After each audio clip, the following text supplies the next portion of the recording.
எங்கிருந்து ஒலி அலைகளை பரப்புகின்றன. இது சூரியன் கவர்ந்து வைத்துக் கொள்ளுது.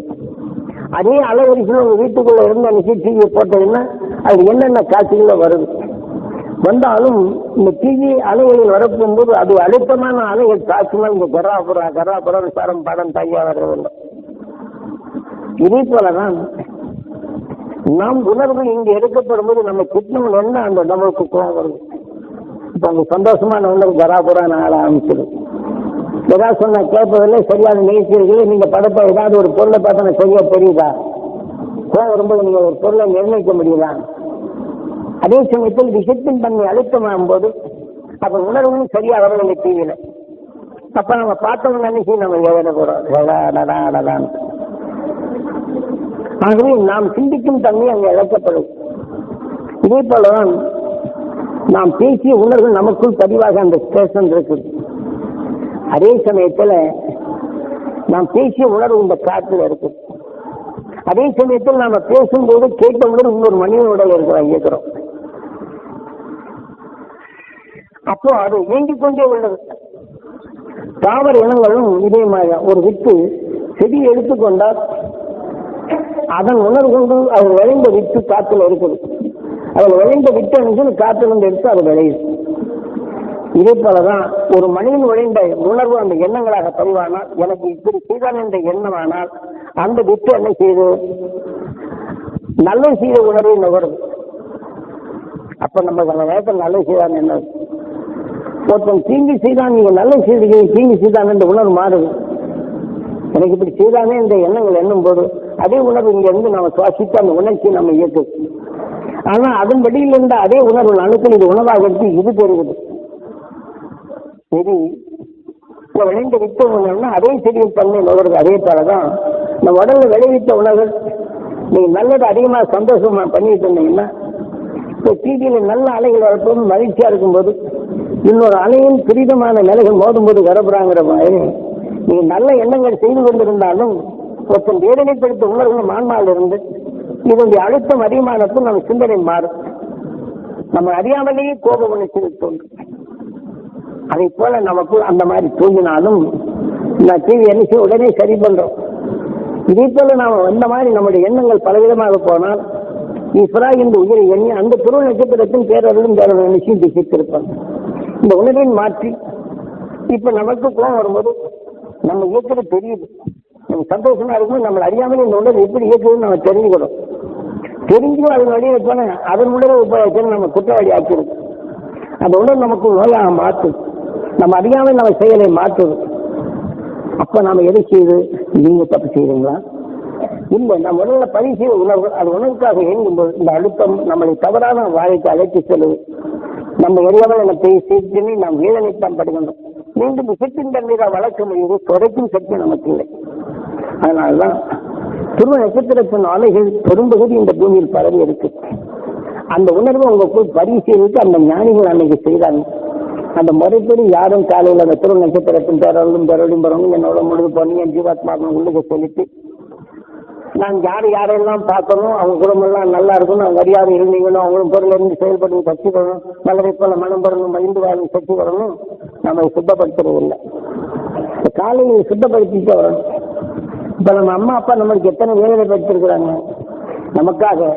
அப்ப அந்த அம்மா அப்பாவுக்கு அந்த மகிழ்ச்சியா சக்தி கொடுத்து எனக்காகப்பட்ட வேலையெல்லாம் நீங்க எங்க அம்மா அப்பா சந்தோஷமா இருக்கீங்க எத்தனை பேர் கேட்டிருக்கிறாங்க. நான் பிள்ளைய வளரப்பும் எத்தனை குறும்பணம் பண்ணியிருப்போம். என்ன ஆகும், ஒரு தலைவலி வந்திருக்கிற மாதிரியா வந்து இந்த தாய் என்ன செய்ய அத்தனை வேலையை எடுத்துக்கணும். அம்மா வயிற்று வலிக்குன்னா நம்மளுக்கு மேல தாய்க்கு வயிற்று வலி வைக்கும். அந்த தாய் என்ன செய்ய எடுத்து வச்சு அந்த விடல குழந்தைகளை வளர்க்கறது முன்னாடி அது முழுமையான நிலைய பெண்களுக்கு இன்னைக்கு தெரியும். இந்த குழந்தை பிறக்கிறதுக்கு முன்னாடி குழந்தை பிறந்த ஒரு பாடம், குழந்தை வளர்க்க போகும்போது பெண்கள் கைகால் கொடுப்பது நிறையா இருக்கும். ஒவ்வொரு வழியும் வேதனை என்றுதான் எடுத்துட்டு இருப்பாங்க. குடும்ப பொறுப்புல ஒன்று நடக்கலைன்னு வேதனை எடுப்பாங்க. இந்த வேதனை எல்லாம் உடலாம இது வரும். அப்ப வேதனை என்று உணரும் போது சிந்திக்கும் தன்மையாது. சிந்திக்கும் தன்மையா இருந்தால் நம்ம அறியாமலே கோபம் வரும். இப்படி பலவிதமான உணர்வுகள் மாறி உடல்களில் கடும் நோயாக மாற்றி இப்ப மனிதன் நிலையிலிருந்து நம்ம உருமாற்றமே நடக்கின்றது. மனிதன் அல்லாத பகுதிக்கு இங்க வருகின்றது. அப்ப நான் மனிதன் ஆனப்பும் ராமாயணத்துல தனுசு கோடி என்று ராமாயணத்துல நினைச்சா ராமன் இந்த மனதெல்லாம் கூட்டி நேரம் ஆய்ப்பு வச்சிருந்து சிவலிங்கத்தை வணங்க ஆரம்பிச்சிடும். அப்ப நாம் என்ன செய்யணும்? இந்த காலையில நம்மளுடைய மனிதன் வாழ்க்கையை குறுகிய காலம் நாம் அந்த பிறருடைய பகுதியான உள்ள நமக்குள்ள இருக்கிறாரு. இப்பரா இந்த பிற நட்சத்திரத்தின் பேரர்களும் தேர்வழியும் நான் பெறணும், என்னோட முருதும் பெறணும், என் ஜீவாத்மா பெறணும், ஜீவகத்தை பெறணும், நான் பார்த்தவன் குடும்பம்லாம் நலம் பெறணும், நான் பார்த்தவெல்லாம் நலம் பெறணும், அது குடும்பம்லாம் மலரை போல மனம் பெறணும் நானும் நினைக்கிறேன். நீங்களும் அங்க விநாயகர் கோயிலுக்கு நினைக்கிறீங்க. அப்ப 2 பேருடைய பகம் நீங்கள்ல. அப்ப இந்த உணவின் தன்மை காலையில இதை செய்துட்டு 4-6க்குள்ளுக்கு இந்த மாதிரி செய்தோம்னா காலையில 6 மணிக்கெல்லாம் சூரியன் நினைச்சு நம்ம சொல்லி இழுக்காத இது எடுத்து போதும். நம்ம உடல் அங்க வரக்கூடியத அந்த கெட்ட அணுக்களின் சாப்பாடு கொடுக்காது இது எடுத்து போதும். இந்த ஆன்மா சுத்தமா இருக்கு. இந்த உணவின் தன்மை நம்ம உடலுக்குள் ஆகி அதை சுத்தப்படுத்துறதுக்கு அந்த மாதிரி செய்யறாங்க. யாரா அந்த மாதிரி செய்யணுமா? ஆக இந்த மாதிரி எண்ணி நம்ம சுத்தப்படுத்தி அதை தெளிவாக்கணும். நம்ம அம்மா அப்பாவுக்கு அந்த மாதிரி கிடைக்கும். இது முடிஞ்ச ஒருபாடு என்ன செய்யணும்? இதனால்தான் கோடிக்கரையில் இருக்கிறோம், தனுசு கோடி. ஆக இந்த தீமையின் உணர்வு நமக்குள் இது வந்ததே அந்த துருவ நட்சத்திரத்தின் பேரொழியும் தேர்வுனா இந்த தனுசு நமக்கு உயிரான விஷ்ணு தனுசு. இந்த உணர்வு உடலுக்கு பாய்ச்சி இந்த தீமை இந்த நிலைகளை அடக்கி அதை உணர்வை நாம் கோடிக்கரையா இருக்கோம். நம் வாழ்க்கையில் எத்தனை பேர் நான் பார்த்திருந்தாலும் எல்லாவற்றையும் ஒன்றா சேர்த்து இணைக்கும். ராமாயணத்தில் என்ன செய்யறாங்க? ஜனக சக்கரவர்த்தி சீதாவை திருமணம் செய்ய சுயவரத்துக்காண்டி கடை காட்டுறாங்க. அப்ப எல்லாரும் வந்து என்ன செய்யறாங்க? சீதாவை எப்படி அரசனுடைய மகள் அல்லவா திருமணம் செய்ய வேண்டும் என்று வர்றாங்க. அப்ப அவங்க கற்றுக்கொண்ட வித்தைகளை காட்டுறாங்க. ராமன் என்ன செய்யறாங்க? அந்த தீமை செய்யும் காண்டிபத்தை வெடித்து விடுகிறார். அந்த சந்தோஷம் மகிழ்ச்சி என்ற உணர்வை தனக்கு அரவணைத்துக் கொள்ள தீமை செய்யும் எண்ணத்தை நீக்கிட்டானே செய்யும். அந்த மகிழ்ச்சியான உணர்வை தனக்கு உணர்வாதான் கல்யாண ராமா பகுமையான உணர்வை காலையில் அந்த திருவிழா தியானத்துல எல்லாம் நீங்க அந்த குடும்பம் எல்லாம் அந்த மகிழ்ச்சி திருவிழா சித்திரத்தின் பேரொழியும் பெறணும் அப்படிங்கிற போது அவங்க மேல இருக்கக்கூடிய பகமையில நீக்கிறோம். அப்ப நம்ம கூட எல்லாரும் நல்லா இருக்கணும். ராமேஸ்வரம் எண்ணத்தால் உருவாக்கும் நிலை. நீ எப்படி வாழ வேண்டும் என்ற அருவ நிலையை உருவமாக்கி காரியமாக படைத்து மனிதன் கருத்துடன் எப்படி வாழ வேண்டும் என்றுதான் ராமாயணத்தை பற்றி நீ எந்த ஊருக்கு போய் சொன்னாலும் சரி, மோசம் போகணும் அப்படின்னா ராமேஸ்வரம் வந்தாதான் மோசமானும். தனுசு அதாவது கோடிக்கரை. இந்த மனிதனுடைய நிலையை அங்க என்ன செய்ய கோடிக்கரைன்னு சொல்லி இது கோடிக்கரையில் தனுசு கோடி. ஆகவே நறு உணர்வு எல்லாவற்றையும் எல்லாரும் நல்லா இருக்கணும். அந்த உணர்வு ஒன்றாக சேர்த்து அந்த ஒளியின் சரீரமாக பெறக்கூடிய தகுதி ஏற்படுத்திய இடம் தான் நம்ம போன மாசம் ஞாபகம் இல்லை வெளியிட்டு படிப்பாங்க. மீண்டும் உங்களுக்கு ஞாபகப்படுத்துறேன். ஆகவே இந்த உடலின் தன்மையை வரும்போது காலையில அந்த உணர்வு எடுத்து எல்லாரையும் மகிழ்ச்சி நான் சக்தி பெறணும் குடும்பம்லாம் அதை நலம் பெறணும் குடும்பம்லாம் வளம் பெறணும்னா நமக்கும் போது அவங்களுக்கு இதே மாதிரிதான் நாம் காலையில எந்திரிச்சு மொழிக்கு வந்தோன்னா ஈஸ்வரான அம்மா அப்பானாலே அந்த திரு மகிழ்ச்சி நான் அவசியமா மகிழ்ச்சி நான் சக்தியும் திரு மகிழ்ச்சி நான் சக்தியும் திரு நட்சத்திரத்தின் பேரொழியும் பெறவும் ஈஸ்வரா அப்படின்னு நினைவு உடனே அந்த திரு நட்சத்திரம் சொல்லிட்டேன். என் உடல் முழுதும் பெறணும், என் ஜீவாத்மா பெறணும், என் ஜீவனத்தை பெறணும் அப்படின்னு சொல்லிட்டு இது என் மனைவிக்கு கிடைக்கணும். மனைவி கணவனுக்கு இடையே 2 பேருமே எண்ணி வைக்கணும். ஏனென்றால் ஒரு செடியானாலும் ஒரு உடலானாலும் ஆண் பெண் என்ற நிலை வருது. ஒரு உயிர் என்றாலும் அதற்கு ஆண் நட்சத்திரத்தின் உணர்வும் பெண் நட்சத்திரத்தின் உணர்வும் 2 சேர்த்தால்தான் உயிரமை இயக்கமாகும். ஆகவே பெண் நட்சத்திரத்தின் உணர்வுகள் அதிகமானால் அது பெண்ணாக பிறக்கின்றது, மற்றதை கவர்ந்து அது உரு கொடுக்கும் தன்மை வருகின்றது. ஆண் நட்சத்திரமானால் உணர்வின் தன்மை உடலாக்கி அந்த உடலின் தன்மை வரும். பெண் நட்சத்திரத்தின் உணர்வு குணமானால் அந்த உணர்வின் தன்மை கொண்டு எப்படி இயக்க வேண்டும் நம் உயிர் இயக்கமே அதுதான். ஆகவே நாம் உணர்வுகள் என்ன செய்யணும்? ஆண் பெண் கணவன் மனைவியும் அந்த அரு உணர்வை தனக்குள் சேர்த்து 2 பேருமே உணர்ச்சி பழக வேண்டும். அப்ப 2 பேருமே இதே மாதிரி எந்திரிச்சு வைக்கணும். நான் பார்த்த உடம்பு எல்லாம் மகிழ்ச்சி நான் சக்தி பெறணும், அறியாத இன்னும் பொருளறிந்து செயல்படும் தன்மை பெறணும், உடல் நோயெல்லாம் நீங்க தெளிந்த மனம் பெறணும், தெளிவான வாழ்க்கை வாழணும் அப்படின்னு சொல்லிட்டு 2 பேரும் நீங்க எண்ணி பார்க்க. உங்க குடும்பத்தில் இதே மாதிரி இருந்தாலும் இந்த குடும்பத்துல அந்த மகிழ்ச்சி நான் சக்தி பெறணும், அவன் அறியா அதன் பொருளறிந்து செயல்படும் சக்தி வேணும், தெளிந்த மனம் பெறணும். குழந்தை மேல இருக்கக்கூடிய பாசத்தால நம்ம எண்ணிக்கூடிய நாளைக்கு திட்டுவோம். நாசமா போறவங்களுக்கு தந்தானே சாபம் விடும், பாசமா இருப்போம், நாசமா போகவும் சாபம் விடும். சில வீட்டுல பார்க்கலாம் அந்த பெண்கள் தாங்க முடியலைன்னா இந்த வேலையை சேர்க்கும்போது மாமியார் ஏன் இந்த மாதிரி சொல்றாங்க, உங்களுக்கு நீங்க படிதான் இந்த மாதிரி ஆகுது அங்க சண்டை போகும். இந்த உணர்வு என்னைக்கு அங்க போகும். நான் ஒன்றும் சொல்லலை வந்துடும். அப்ப இந்த உணர்வு என்ன செய்து ஏன் நம சிவாய சிவாய நமவோ. ஆக அந்த அம்மா என்ன செய்து பேர பேசுங்க, நீ பிள்ளைய பார்த்து பிள்ளைய பேசுன்னு இவங்க பேசுவாங்க. அப்ப உணர்வு என்ன செய்ய குடும்ப வாழ்க்கை நம்ம அறியாமலே எத்தனையோ இசையை மாற்றும். இந்த மாதிரி நேரங்களை நம்ம என்ன செய்யணும், அவங்க அப்பப்போ இப்பதான் அந்த பொருள் நட்சத்திரத்தின் பேரோடும் பேரோடையும் தரணும். அவன் பொருள் இருந்து செயல்படும் சக்தி பெறணும். இந்த மாமியார் பார்க்கும்போது அவரும் பொருள் நல்ல வாக்கு கொடுக்கணும். அதுவும் நம்ம இங்க நினைச்சு அது உள்ளுக்கு நுகர்ந்து அந்த வெறுப்பு நமக்கு படி இதை இங்க உருவாக்கணும்.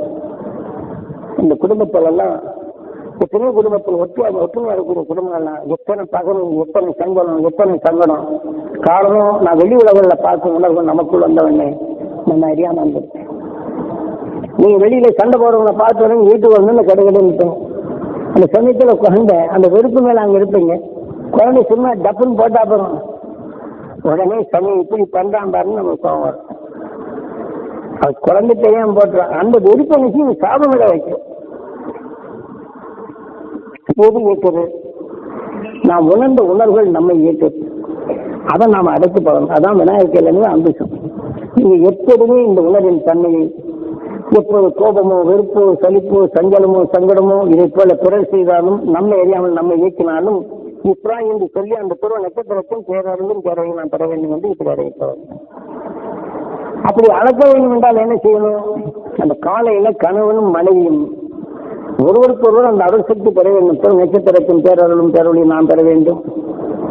அதிகமா மகிழ்ச்சியின் அருசக்தியும் திருவண்ண மகிழ்ச்சியின் அர்த்தத்தையும் துருவ நட்சத்திரத்தின் பேரொருளும் பேரொழியும் நான் பெறவும் என் ரத்த நாணங்களை கலக்கணும். என் ஜீவாத்மா பெறவும் கொஞ்ச நேரம் நிற்கு. இது என் மனைவிக்கு கிடைக்கணும், மனைவி தன் கணவனுக்கு கிடைக்கணும். இந்த ரெண்டு பேருமே இந்த உணர்வை வளர்த்துக்கூடாது. அப்ப அந்த ரெண்டு உயிரும் எண்ணும் போது அந்த உயர்ந்த சக்தியாக இதுவே உருவாக்கணும். உடல்ல அந்த அணுக்கள் கருத்தன்மை அடையிற ரொம்ப சீக்கிரம் ஆகும். ஆக இதை போல ஒரு விஷத்தன்மை என்ற தனித்தன்மையாக இயக்கிறோம். வேதனைப்படும் ஒரு எண்ணால் அது தனித்தன்மையாக கொண்டு மற்றதை அடக்கி இதை மாற்றி உருமாற்றும் பிரம்மமாக மாறும். ஆகவே இதை நாம மாற்றி அமைப்பதற்கு காலையில் இந்த மாதிரி செய்யும். ஆகவே 2 பேரும் இதே மாதிரி எண்ணினார். யமனிடமிருந்து சாவித்திரி தன் கணவனை நீக்கினார். இந்த மாதிரி கணவன் மனைவி எடுத்துக்கொண்டால் பிறருடைய வேதனையோ பிறருடைய சடிப்போ நம்மை தாக்காது. அப்ப அந்த வேதனை என்ற உணர்வு எடுத்தால் நம்ம உடல் நோயாகும்போது யமனாகின்றது. ஒரு கோபமான நிலையில பேசும்போது அந்த உணர்வு எடுத்தால் நம்ம உடல்ல வரணும், அது யமனாகும். மனிதனை ரூபம் மாற்றம் நிறைய வருது. ஆக எந்த குணத்தின் தன்னை எடுக்கின்றமோ அந்த உணர்வும் பாசக்கயிறு வளர்ந்திருக்கு. தொடர்ந்து வேதனை வேதனை என்ற உணர்வுகள் அது வளர்ச்சி அடைய போகும்போது எருமை மேல வருகின்றான் யமன். அப்படின்னா நம்ம சிந்தனையற்ற நிலை வரும்போது நம்ம எண்ணமே யமனாக மாறி அதன் வழி கொண்டு நாம் எந்த உணர்வு வேதனை எடுத்தோமோ அதன் உணர்வு வடித்து தொடரில் வேதனை படித்து உணவாக உட்கொள்ளும் அந்த உடலின் நல்லை அழைத்து கொண்டு நரகல் ஓட்டோக்கு அழைத்து செல்வான் என்று இந்த காரியங்களை தெளிவாக கொடுக்கிறான். அதனால நாம் எல்லாம் நம்ம குருவார்களை பெற்று இன்று விஞ்ஞான உலகில் எத்தனையோ மாற்றங்கள் வருது. இந்த மாற்றங்கள் இருந்து நாம் தப்பணும். ஆகவே விஞ்ஞான கழிவுகள் அதாவது ஒரு பொருளை அணுவை உருவாக்குவதற்காக அணுவை பழக்கம்தான் அவருடைய கழிவு பரவுகின்றது. இது சூரியன் கவர்ந்து வைக்கணும். நியூட்ரான் என்ற விஷத்தன்மை அது கவர்கின்றான். அதான் நியூட்ரான் நட்சத்திரங்கள் கடும் விஷயங்களை எடுத்து தோள்களா வருது. இப்ப சூரியன் நினைச்சு மற்ற உணர்வை எடுத்து தான் பாதரசத்தால் மோது அந்த விஷம் பிரிக்கப்படுது. வெப்பமும் காந்தமாகுது. கடைசி நிலையில் இந்த விஷயத்தை எடுத்துக்கொள்ளுது. இந்த உணர்வு ஒரு இயக்க சக்தியாக போக போகும்போது இதன் உணர்வுகளை அது நகர்ந்து போக போக அதே சமயத்தில் இந்த நியூட்ரான் என்ற அந்த விஷத்தன்மைகள் வரப்போகும்போது இந்த விஷத்தின் தன்னை தனக்குள் எடுத்தோன்னு அதி அழுத்தமாகுது. இது அழுத்தமான பின் இதன் உணர்வு அலைகள் பாய்ச்சப்படும் போது நுண்ணி அலைகள் சிறு நிலையை கொண்ட அந்த பிரிந்து சென்ற வலுவிழந்த இந்த அணுக்கள் அனுப்பி நகர்ந்து ஓடும். அப்போ ஓடும் நிலைகள் ஒன்றோடு ஒன்று மோதும். அந்த மோதலில் பலவிதமான உணர்வுகள் மாறி பலவிதமான வித்தியாசங்களை மாற்றிக்கொண்டே இருக்கு. ஆக இதை போல இப்ப மனிதனை செயலற்ற நிலைகள் வரப்படும் போது இந்த நியூட்ரான் என்ற உணர்வுகளை அது கசிவுகள் வந்து இன்னைக்கு சூரியன் கவர்ந்து ஒவ்வொரு பாகத்திலும் சுழந்து கொண்டிருக்கு. அது கதிரியக்கங்கள் சூரியன் எடுத்து வச்சிருக்கிறது. இது எந்த நாட்டில் எதை செய்கின்றாலும் இந்த உணர்வுகள் இந்த நியூட்ரான் என்ற விசைத்தன்மை அழுத்தம் இந்த கதிரியக்க உணர்வின் தன்மையை இதை கண்டத்தில் அது உறிஞ்சி ஓடுவதும் மற்றொன்றோடும் மோதி இந்த உணர்வுகள் என்ன சுழல் காற்று போல சுழலா மாறுகின்றது. அந்த சூறாவளியா மாறுகின்றது. இப்போ அணுகுண்டை வெடித்தால் அது கட்டடங்களுக்கு ஊடுருவி தன் இணக்கத்தை மாற்றி அது புகை மண்டலங்களாக மாறும். ஆனால் அதே சமயத்தில் நியூட்ரான் இந்த பூமியிலே கலந்தால் விஷத்தின் தன்மை கொண்டு மடியை செய்யும். ஆனாலும் இந்த விஷத்தின் தன்மை கொண்டு இந்த கதிரியேற்றப்படுவதை அஞ்சி ஓடும் போது மற்றொன்றோடு மோதலை சூறாவளியாக மாறி கடல் நிலைகளை பட்டால் அதிலும் தண்ணீரை அள்ளி வீசி போகுது. அதே சமயத்தில் இந்த உணர்வு ஒரு கட்டணங்களை கடந்தால் அது பூராத்தினுடைய பலவீனப்படுத்தி பறக்க வைக்கும். அதே சமயத்தில் மனிதனாக இருந்தாலும் தூக்கி போகுது. கடல்களை பட்டால் அது அலைகளாக மாறும். ஆனால் அதை சனிக்கோள் அவர்கள் உணர்வு பரவப்பட்டால் இதில் உள்ள நீரை ஆவியாக மாற்றி மேகங்களாக கூடி நல்ல மலைகளாக பெய்ய வைக்கும். ஆனால் இது விசத்தன்மை கொண்ட உணர்வு மாறி இன்னைக்கு கடலோர நகரங்கள் எல்லாம் வழியும் தன்மை ஒரு விஞ்ஞான அறிவார். இதை போன்ற நிலைகள் நமக்குள் பாதிக்கும். இந்த நாட்டிலிருந்து நாம் விஞ்ஞானங்களிலிருந்து தப்பவில்லை.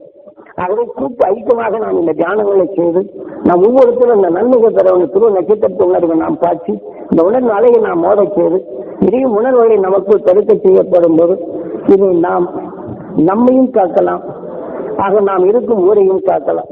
அந்த இதனுடைய அழுத்தமாகும்போது விலக்கிவிடும். நம்ம நாட்டின் சூறாவுடைய மற்றது வராதபடி காக்கலாம். தென்னாட்டுடைய சிவரை போற்றி உள்நாட்டவருக்கு நிறைவாப்போச்சு என்று அனைத்தும் செய்த இந்த உணர்வின் சட்டை நாம் அனைவரும் இந்த காலை துருவ நட்சத்திரத்தை உணர்வை பெற்று நமது தியானவழி அன்பர்கள் குடும்பங்கள் எல்லாம் அது முதல்ல கணவன் மனையும் பெற வேண்டும் என்று தியானவழி அன்பர் குடும்பங்கள் எல்லாம் படர வேண்டும். அவர் குடும்பங்கள் எல்லாம் மகிழ்ச்சியாக சக்தி பெற வேண்டும். பொருளறிந்து செயல்படும் திறன் பெற வேண்டும். தெளிந்த மனம் பெற வேண்டும். மகிழ்ச்சியான செயல் பெற வேண்டும். மகிழ்ச்சியான அறுவட்டத்தில் வாழ வேண்டும். அவர் பார்ப்பதெல்லாம் நலம் பெற வேண்டும் என்று ஒவ்வொரு நிமிஷத்திலும் இதான் கோடிக்கரை ராமன் என்ன செய்தான்? கூட்டி வளைத்து ஒன்றாக சேர்த்து சீரழியத்தை புசித்தான். நாம் மனிதன் கடைசி நிலையில் இருக்கின்றோம். ஒன்றுபட்டு வாழும் நிலையம் அருவுணர்வும் மகிழ்ச்சி துருவ நட்சத்திரத்தை உணர்வு பெற வேண்டும் என்ற உணர்வினை ஒன்றாக சேர்த்து உணர்வு ஒளியாக மாற்றி அருள் இந்த உடலுக்குள் சென்றபின் நாம் அந்த துருவ நட்சத்திரத்தை நினைக்க வேண்டும். இந்த கூட்டி அமைத்த உணர்வுகள் நம்முடைய வலுவான எண்ணங்கள் மற்ற விஞ்ஞான அறிவு வரவரை இது கல்வி அந்த நாம் ஊரையும் நம் நாட்டையும் காக்கும் நிலை வர வேண்டும்.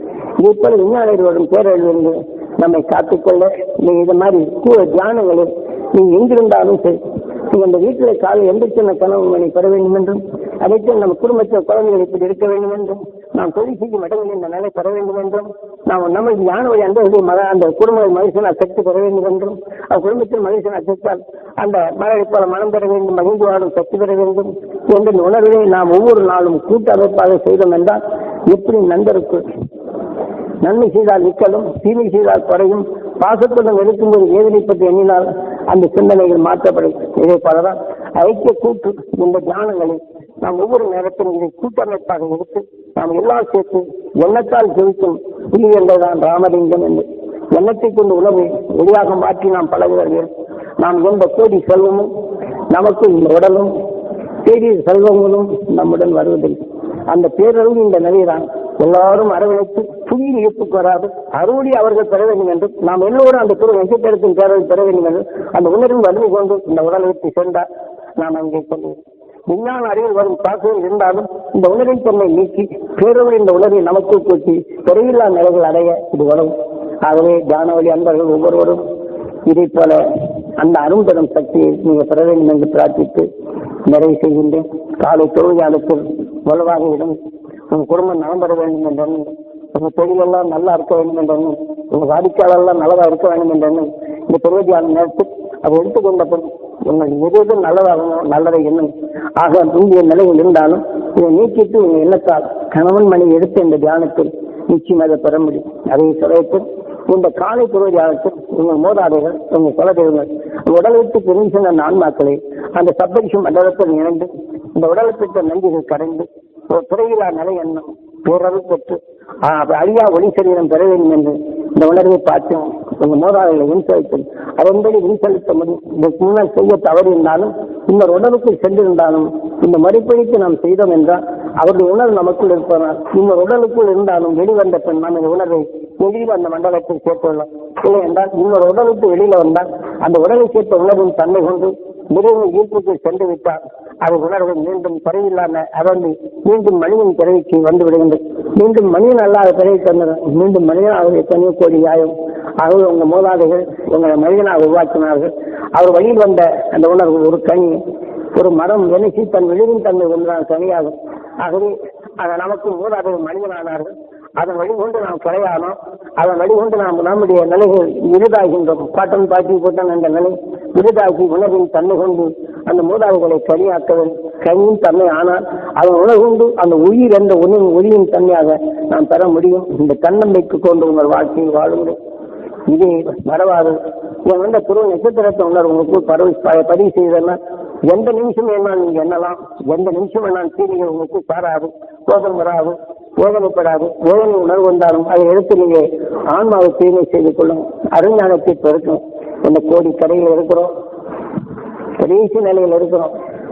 இதை விட்டு போனவனே தனுசு கோடி எல்லாவற்றையும் ஒன்றாக சேர்த்து உணர்வின் தன்மை ஒளியாக மாற்ற வேண்டும் என்றால் ராமயானத்தில் மணலை தூக்கி சிவலிங்கத்தை கூட்டார். இதை போல நாம் ஒவ்வொரு நாளும் காலையில இதே மாதிரி செய்து நாம் பிறவிலா நிலை அடைத்தோம். இந்த உடல்நிலை நமக்கு சொந்தம் இல்லை. இந்த உடலால் தேடி செல்வம் சொந்தம் இல்லை. இந்த உடலால் வளர்த்த நாம நண்பர்களோ மற்றவர்களோ சொந்தம் இல்லை. எப்படி சொன்னா அந்த வேதனை என்றால் நமக்குள்ள வந்து சொன்ன அன்னைக்கு வேதனைப்படத்தான் செய்யும். ஆக நம்மை இந்த நிலையைத்தான் அழைத்துக்கள். அந்த பேரல் அந்த உணர்வு அந்த நண்பனுக்கு பெற வேண்டும் என்றால் அந்த நண்பனும் பேரருளை பெறுகின்றான். ஆக அந்த பேரருளை பெற வேண்டும் என்றால் அந்த நண்பன் மகிழ்ச்சி நம்முடன் இணைந்து வாழ்கின்றான். தீமை அகற்று உணவுடன் நாம் ஒன்றி வரும்போது ஆக தனுசு கோடியாக மாறுவோம். அது நமக்குள் இந்த சக்தியை பெறுவோம் என்று பிரார்த்தித்து இதை நிறைவு செய்து மணி என்னாச்சு, ஏன் மழை காலமா இருக்குது, ஏன்னா எல்லாம் அவங்க பஸ்ஸை காத்திருப்பாங்க. நாளைக்கு சரஸ்வதி பூஜை, வீட்டில் அதை பார்க்கணும், இதை பார்க்கணும், சுத்தப்படுத்தணுங்கிற இல்லை இருக்குது. அதனால இப்போ உங்க ஆன்மாவை சுத்தப்படுத்துறது காலையில் இதே மாதிரி எடுத்து உன் குடும்பம் எல்லாம் தெளிவா இருக்கணும். இந்த ஞானத்தை போய் அருள் ஞானத்தை நம்ம குடும்பத்தில் பிறகு காலையில் எல்லாம் எதையெல்லாம் நம்ம வீட்டில் நல்லா இருக்கணும், என் குடும்பம் நல்லா இருக்கணும், பிள்ளைங்க நல்லா கல்வி ஞானம் பெறணும், கருத்தறிந்து செயல்படும் தரணும், திறன் பெறணும். என்னிடம் தொழில் செய்யக்கூடியவங்க அவனையோ அந்த நிலை பெற வேணும். உங்க வாடிக்கையாளர் நலம் பெறணும், நான் பார்ப்போர் நலம் பெற வேண்டும். இந்த இதை எடுத்துட்டாங்க. இந்த ஞானத்தை நீங்க பெருத்துங்க, அருஞானத்தை வளர்த்துக் கொள்ளணும்.